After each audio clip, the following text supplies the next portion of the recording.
Hello दोस्तों, crack UP board exam YouTube channel में स्वागत है। आज की ये वीडियो मेरे क्लास 12th के प्यारे भाई और बहनों के लिए बहुत ही ज़्यादा इम्पोर्टेंट वीडियो होने वाली है।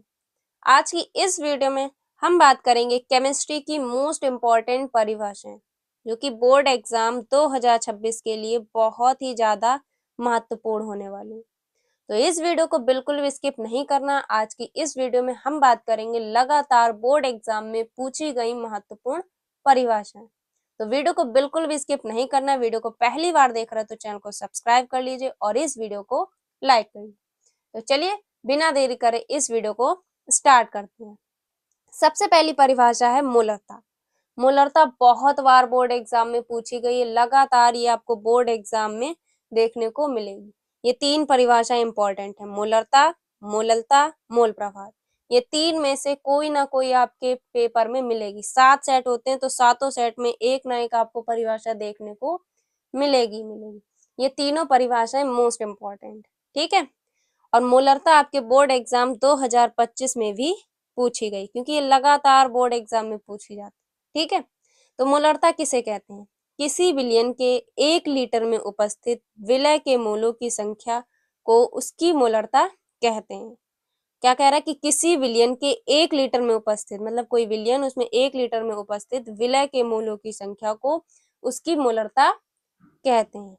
अब विलयन और विलय क्या होता है? तो जो घुलता है वो विलय, जो घुलता है वो विलय, जिसमें घुलता है विलायक, और मिला के क्या बनता है? विलयन। तो विलय क्या होता है? विलय जैसे आपने चीनी या नमक, तो चीनी ले ली, ठीक है, चीनी ले लिया, उसके बाद ये क्या है? विलय। अब विलायक क्या हो जाएगा? विलायक आपका पानी हो जाएगा। तो चीनी और पानी, चीनी आपका हो गया विलय और पानी आ गया आपका विलायक। जब ये दोनों घुलेंगे तो क्या बनेगा? विलयन, ठीक है। तो जो घुलता है वो विलय, जिसमें घुलता है, किसमें घुलता है? पानी में। चीनी घोलेंगे, किसमें घोलेंगे हम लोग? पानी में, तो वो क्या हो जाएगा? विलायक। जिसमें घुलता है विलायक, और मिला के क्या बनता है? विलयन। बस आपको ये बात याद रखना, जो घुलता है वो विलय होता है, जिसमें घुलता है विलायक होता है, और मिला के क्या बनता है? विलयन। जब चीनी और पानी को घोलेंगे तो क्या बनेगा? शरबत। तो वही क्या कहलाएगा? विलयन कहलाएगा, ठीक है। तो इसमें क्या कह रहा है? किसी विलयन के 1 लीटर में उपस्थित विलय के मोलों की संख्या को उसकी मोलरता कहते हैं। अतः करके आपको फॉर्मूला लिख देना, मोलरता इज इक्वल टू विलय के मोल बटे में विलयन का आयतन। आयतन किसमें? लीटर में, तो लीटर लिख दिया, ठीक है। यही मोलरता की परिभाषा है, और ये 2 नंबर में बोर्ड एग्जाम में पूछी जाती है, तो ये 2 नंबर आपके कंप्लीट करेंगे, ठीक है। अगली आपकी मोस्ट इंपॉर्टेंट परिभाषा है मोललता। ये भी बोर्ड एग्जाम में लगातार पूछी गई और 2025 में भी ये परिभाषा पूछी गई। बाकी आज की इस वीडियो में जितनी भी आपको परिभाषाएं करवाएंगे वो सारी 2025 में पूछी गई हैं और कहीं ना कहीं बोर्ड एग्जाम में भी पूछी गई। तो इसलिए ये सारी परिभाषा मोस्ट इम्पोर्टेंट है, लगातार बोर्ड एग्जाम में पूछी गई है। तो बार बार बताने की आवश्यकता नहीं है कि ये 2025 में पूछी गई या लगातार पूछी गई। ये सारी परिभाषाएं इंपॉर्टेंट है, जितनी आज की इस वीडियो में हम आपको करवाएंगे, ठीक है।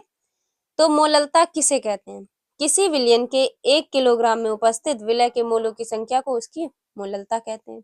इसमें क्या था? यहाँ पे किसी विलयन के 1 लीटर में उपस्थित विलय के मोलों की संख्या को मोलरता कहते हैं। मोललता में क्या होता है? 1 किलोग्राम में उपस्थित विलय के मोलों की संख्या को उसकी मोललता कहते हैं, बस। अतः करके फॉर्मूला लिख देना, मोललता इज इक्वल टू विलय के मोल अपॉन में विलयन का भार, क्योंकि कुल किलोग्राम दे रखा है तो किलोग्राम मतलब भार में नापा जाता है, ठीक। तो विलयन का भार किसमें है? किलोग्राम में। अतः करके आपको फॉर्मूला लिख देना है, ठीक। तो ये परिभाषा भी इंपॉर्टेंट है, दोनों सेम है।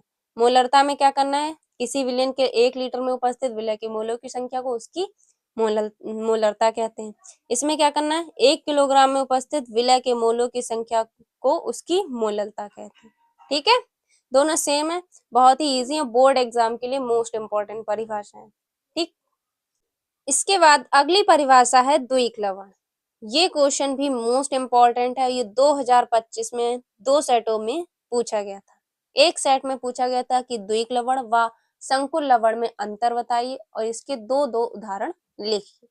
और एक सेट में सिर्फ आपसे डायरेक्टली पूछ लिया गया कि द्विक लवण किसे कहते हैं, इसका उदाहरण समझाइए, ठीक है। तो ये 2 सेटों में क्वेश्चन पूछा गया था, इंपॉर्टेंट क्वेश्चन है। तो द्विक लवण किसे कहते हैं? वे यौगिक जो विलय में घुलकर अपनी पहचान खो देते हैं तथा सरल आयनों में विभक्त हो जाते हैं, द्विक लवण कहलाते हैं। द्विक लवण क्या हो? दो लवण, द्विक मतलब दो और लवण मतलब लवण, तो द्विक लवण, इसमें कैसे लवण होंगे? दो लवण होंगे, ये दो लवणों से मिलकर बना होगा। तो इसकी हमने आपको दो परिभाषाएं लिखी हैं, आपको जो सरल लगे आप वो तैयार कर लीजिएगा। एक ये है कि वे यौगिक जो विलय में घुलकर अपनी पहचान खो देते हैं तथा सरल आयनों में विभक्त हो जाते हैं, द्विक लवण कहलाते हैं। एक आपकी ये है, वह लवण जो दो लवणों से मिलकर बना होता है तथा जल में विघटित होने पर दो प्रकार के धातु आयन देता है, द्विक लवण कहलाते हैं।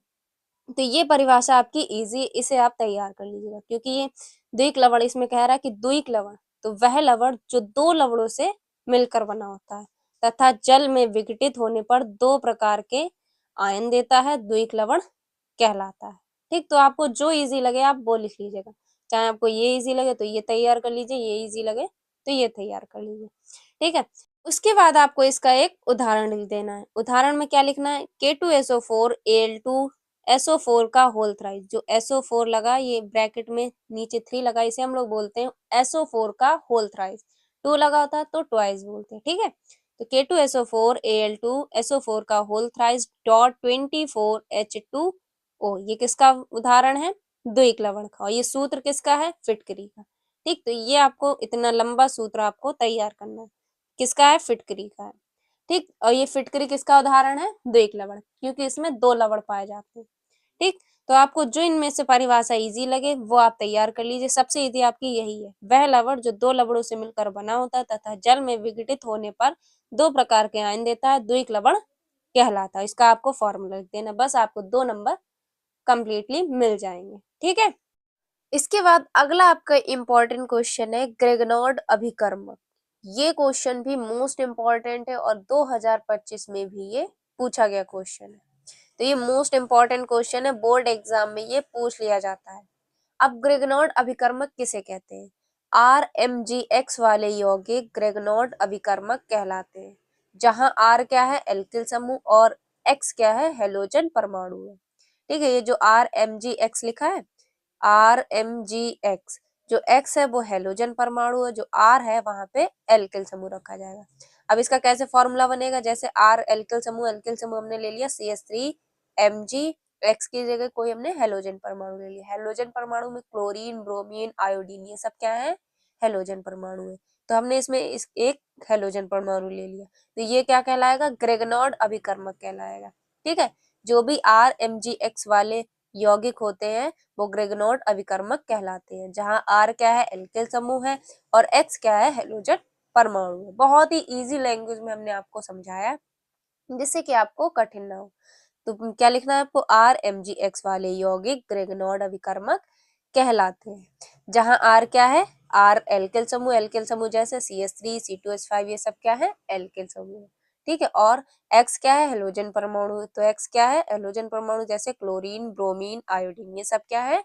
हेलोजन परमाणु है। ठीक है, तो पहले आपको हेडिंग डालनी, फिर उसके बाद इस टाइप से लिखना, फिर उसके बाद जैसे करके आपको दिखा भी देना कि R मतलब एल्किल समूह कौन कौन से? CH3, C2H5। तो हमने लिख के भी दिखाया कि R क्या है? एल्किल समूह कौन कौन से होते हैं? एल्किल समूह CH3, C2H5 और भी होते हैं। ठीक है, उसके बाद X हेलोजन परमाणु जैसे क्लोरीन, ब्रोमीन, आयोडीन ये सब क्या है? हेलोजन परमाणु है। ठीक है, तो इसी को हम लोग ग्रेगनॉर्ड अभिकर्मक कहते हैं। तो ये क्वेश्चन मोस्ट इंपॉर्टेंट है, बोर्ड एग्जाम में ये पूछ लिया जाता है और 2 नंबर आपके कंप्लीट करवाएगा। तो याद रखिएगा, RMgX वाले यौगिक ग्रेगनॉर्ड अभिकर्मक कहलाते हैं, जहां R एल्किल समूह और X हेलोजन परमाणु होता है, जैसे CH3, C2H5, X ClBrI ये सब क्या है? हेलोजन परमाणु। तो आपको इस टाइप से लिखना है जैसे हमने लिखा है। ठीक है, अगला मोस्ट इंपॉर्टेंट क्वेश्चन है आपका रेडॉक्स विभव। ये क्वेश्चन भी मोस्ट इंपॉर्टेंट है, काफी बार बोर्ड एग्जाम में ये क्वेश्चन पूछा गया है। रेडॉक्स विभव या तो रेडॉक्स अभिक्रिया। तो अभी हम आपको अभिक्रिया बताएंगे कि रेडॉक्स अभिक्रिया किसे कहते हैं। तो सबसे पहले हम लोग जान लेते हैं कि रेडॉक्स विभव किसे कहते हैं। जब सेल में ऑक्सीकरण और अपचयन दोनों क्रियाएं साथ साथ होती हैं, कोई सेल है उसमें ऑक्सीकरण और अपचयन दोनों क्रियाएं साथ साथ होती हैं, तब धातु और विलयन के आयन के बीच उत्पन्न होने वाला विभव क्या कहलाता है? रेडॉक्स विभव कहलाता है। ठीक है, बहुत ही इजी लैंग्वेज में लिखा है जिससे कि आपको याद करने में कठिन ना हो। ठीक है, तो क्या लिखा है, जब कोई सेल है उसमें ऑक्सीकरण और अपचयन दोनों क्रियाएं साथ साथ होती हैं, तब धातु और विलयन के आयन के बीच उत्पन्न होने वाला विभव क्या कहलाता है, रेडॉक्स विभव कहलाता है। बस इतना ही आपको लिखना है। अगर आपसे रेडॉक्स अभिक्रिया पूछ ले तो छोटी सी आपको परिभाषा लिख देनी है कि वह अभिक्रिया जिसमें ऑक्सीकरण और अपचयन दोनों क्रियाएं साथ साथ होती हैं, रेडॉक्स अभिक्रिया कहलाती है। बस आपको इस अभिक्रिया में इतना ही लिख देना है। ठीक है, तो रेडॉक्स अभिक्रिया पूछ ली जाए, रेडॉक्स विभव पूछ लिया, दोनों आपको हमने बता दी, आप आराम से लिख सकते हैं। और इम्पोर्टेंट क्वेश्चन है, ये बोर्ड एग्जाम में पूछ लिया जाता है। 2025 में रेडॉक्स विभव पूछा गया क्वेश्चन है। ठीक है, ये बोर्ड एग्जाम में क्वेश्चन बन जाता है, तो इस क्वेश्चन को छोड़ना नहीं है। तो ये थे आज के मोस्ट इम्पोर्टेंट क्वेश्चन जो कि बोर्ड एग्जाम 2026 के लिए बहुत ही ज्यादा इम्पोर्टेंट क्वेश्चन है। ये सारे क्वेश्चन हमने बोर्ड 2025 के क्वेश्चन पेपर से लिए और ये क्वेश्चन बोर्ड एग्जाम में लगातार पूछे गए क्वेश्चन है। ठीक है, तो इन सभी क्वेश्चन को तैयार कर लीजिएगा।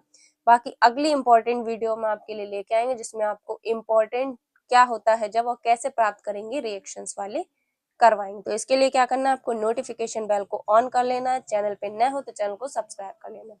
ये वीडियो कैसी लगी एक बार कमेंट बॉक्स में बताइए। मिलते हैं आपसे एक और अगली इंपॉर्टेंट वीडियो में, तब तक के लिए जय हिंद, जय भारत।